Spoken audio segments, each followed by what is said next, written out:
Cybersecurity is about protecting computers, networks, and data from unauthorized access, attacks, or damage.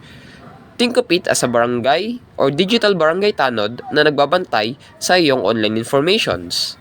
It covers various practices and technologies like antivirus software, firewalls, and encryption to keep our digital life safe.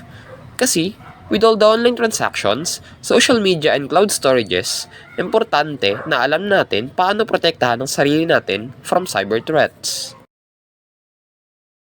Also known as ethical hackers, they are never intent to harm a system. Rather, they're trying to find out weaknesses in a computer or a network system as a part of penetration testing and vulnerability assessments. Also known as crackers, are those who act to gain unauthorized access to a system and harm or steal sensitive information.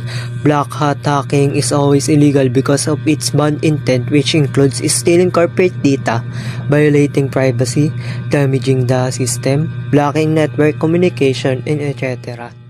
Are a blend of both black hat and white hat hackers. They act without malicious intent but for their fun. They exploit a security weakness in a computer system or network without the owner's permission or knowledge.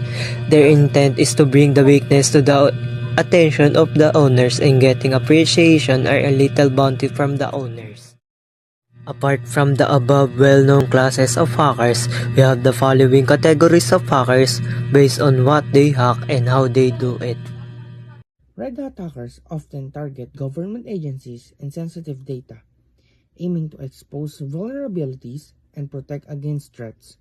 Their methods can be aggressive as they go after those they see as harmful, sometimes blurring ethical lines.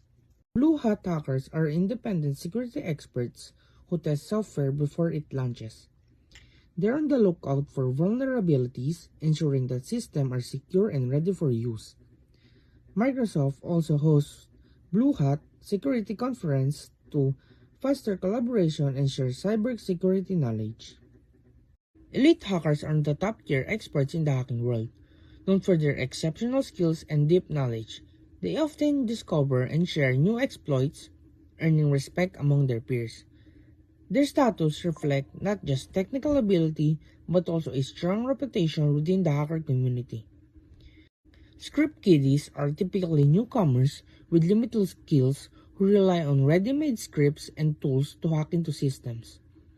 They often lack a solid understanding of how hacking works, choosing instead to use automated software for their attacks. The term is often used disparagingly as it suggests a lack of depth in their approach. Neophytes or noobs and greenhorns are beginners in the hacking scene. They usually have little experience